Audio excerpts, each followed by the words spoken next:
Welcome into the Landon Tengwall Show. Ohio State versus Minnesota, 7:30 p.m. Saturday night in the Shoe. Ohio State is coming off of a fairly dominant win over Washington, and Minnesota's coming off of a tight one against Rutgers.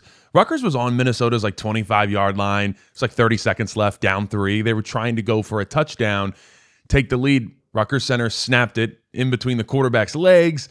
15 yards back, they have to fall on it, and then kick a 56-yard field goal, and of course they miss it. Yes, it was very Rutgers of them. All right, let's talk about this Ohio State offense first, because I think that has been a fairly big topic in the national media. Some fans are saying that they are not super big on how the play calling has went up to this point. I am, and I'll tell you exactly why. Julian Sayin's development is being handled just about as perfectly as it could be handled. You're not asking too much of him. Day and Hartline are allowing him to make easy, decisive decisions. And that's important when you are breaking in a young, talented quarterback. So you look, okay, I know I have off-man coverage. I'm going 1-2, boom, balls out, deliver it. And that's what you're seeing from him. A lot of moving the pocket on play-action boots, giving him easy decisions to make, allowing him to show off. Obviously, he's got a lot of talent. He's got great mechanics. That's the number one thing that I've seen. Very few times do you ever look at it and you say, oh, that didn't look right. It's almost always delivered correctly, and that is because you're allowing him to slowly develop into it. And there's a reason why he's completing 79% of his passes right now, because he's being helped out by his offensive coordinator. And, that's not to say Ohio State has schemed up some shot plays. And that's kind of my favorite part about what I've seen from Julian Sayin. He'll take those one-on-one shots earlier in the season to Jeremiah Smith and all that, but he doesn't force it when it isn't there. There were plenty of times against Washington where there was a deep post. He saw it wasn't there. It was double coverage, and instead of throwing it up and making a dumb decision, I'm just going to throw it away and live to see another down. And generally, that's the hardest thing for young quarterbacks to understand, especially ones that were basically 5 stars and they were just superstars in high school, that you do not have to be Superman every single play. So Julian Sayin has done a great job of that, and I think it's been fantastic development and management by this Ohio State staff.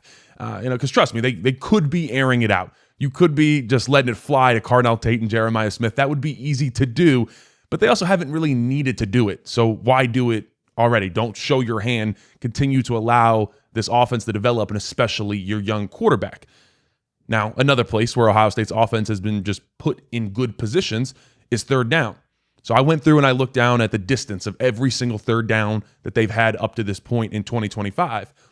They're averaging 3rd and 5 on third down, and they're converting at 50% rate, which is a very high clip. That's efficient. That's called putting your offense in manageable situations and just staying ahead of the sticks, because when that starts to get bad is when you are averaging 3rd and 7, 3rd and 8, 3rd and 9. Those are places you don't want to be, especially with a young quarterback.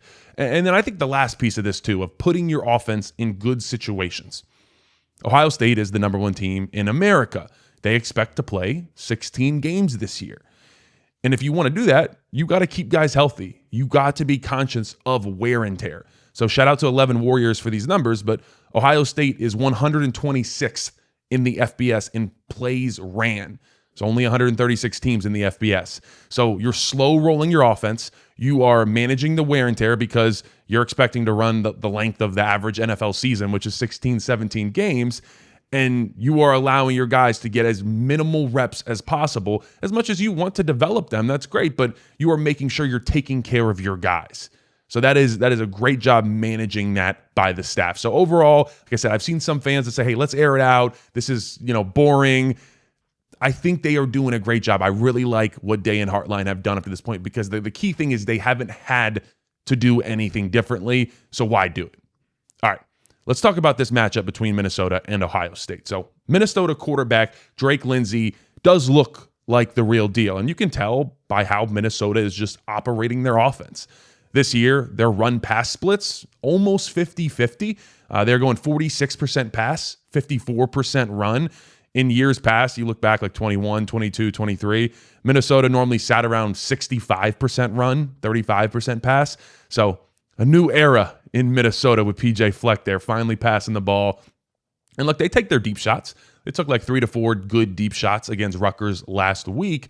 but the majority of their passing attack is the quick game. It's easy access stuff. It's quick outs, it's hitches, it's jet motion passes right into the flats. It's also boot action where you're faking the handoff, rolling out and giving your guy an easy completion. So for me, up to this point, for what I've seen on tape from the Minnesota offense, you cannot get in 3rd and long against Ohio State. And obviously you never want to get in 3rd and long, but it would be really bad because this offensive line for Minnesota cannot handle a pass rush like Ohio State's.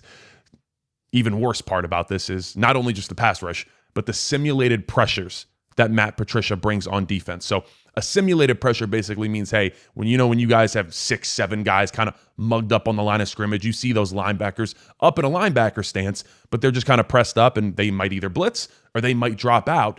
A simulated pressure is you're simulating, hey, I got 6 or 7 guys up, but I'm only going to bring 4. But you don't know as an offensive line where that 4 is coming from, and it's generally never the 4 that you expect. So there was multiple times against Washington, Patricia showed 7 guys up, only brought 4, but one of those 4 was coming free because the offensive line was not ready for it. So Minnesota's offensive line, good luck. Do not get in 3rd and long. Specifically the right side of this Minnesota offensive line. Minnesota right tackle Dylan Ray has allowed 10 pressures, and then right guard Marcellus Marshall has allowed 9 pressures. Nobody else on this offensive line has allowed more than 5. So that is clearly the weak link of this offensive line. That is where I would attack if I was Matt Patricia and this defense scheming up blitzes and pressures for this week. Minnesota better send some help, some chips to that right side because you got Arvell Reese, you got Caden Curry coming in hot. That is not a matchup I would want to see one-on-one with either of these guard or tackle. So got to shore that up if you are Minnesota. This Minnesota defense, let's talk about it for a second. They present in multiple fronts. So you'll see 4 down, you'll see 5 down, you'll see 3 down with 2 overhangs, which is basically 5 down, but they're trying to kind of box everything in, especially in the run game. But the number one thing that I've seen from this Minnesota defense on tape is that they are going to slant, they are going to do stunts, twist. You're just going to see them move around a lot. So Danny Collins, their defensive coordinator, is very aggressive with his movement on defense.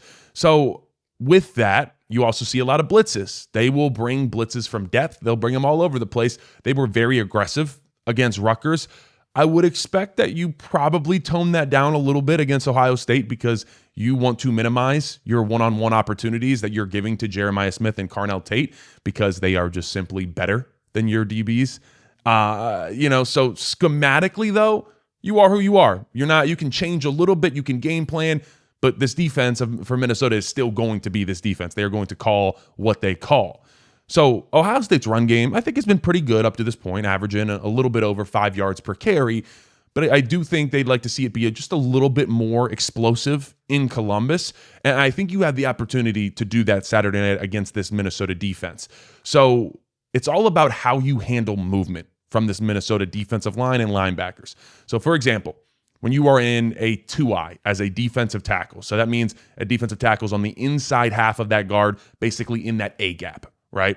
And he slants from the A gap to the B gap. You have to be ready to pick that up. You have to pick up the movement that is moving and slanting. So generally, anytime that defensive tackle leaves the A gap to go to the B gap on that slant, something has to be filling that vacant A gap. Whether that's a looper, whether that's a linebacker plugging on a blitz, someone has to do that. If you are able to pick up not only the defensive tackle slanting away, but also whoever's filling that A gap and move them out of the way, there's no second line of defense. Those linebackers, that's the tough part, and that's kind of the give and take. That is kind of the entire risk reward. It's high risk, high reward when you run a defense like this. If this Ohio State offensive line can pick up all of this movement, Bo Jackson could be off to the races on a couple big-time carries. But if you don't do a good job picking up the movement and those blitzers come free, well, now you start to risk some TFLs and getting tackled for no gains or only 1 gain, so yard gain. So that's where you got to be careful against this Minnesota defense. That's what you can expect up front. But I think overall it is going to be a good day. I think Ohio State's only favored by what? It's like 25. It's somewhere around there. I feel pretty good about that in the shoe. I think Ohio State's going to handle business against Minnesota in this one. I'm excited to watch, though. I appreciate you guys tuning into this one. Please like, comment, subscribe. Peace.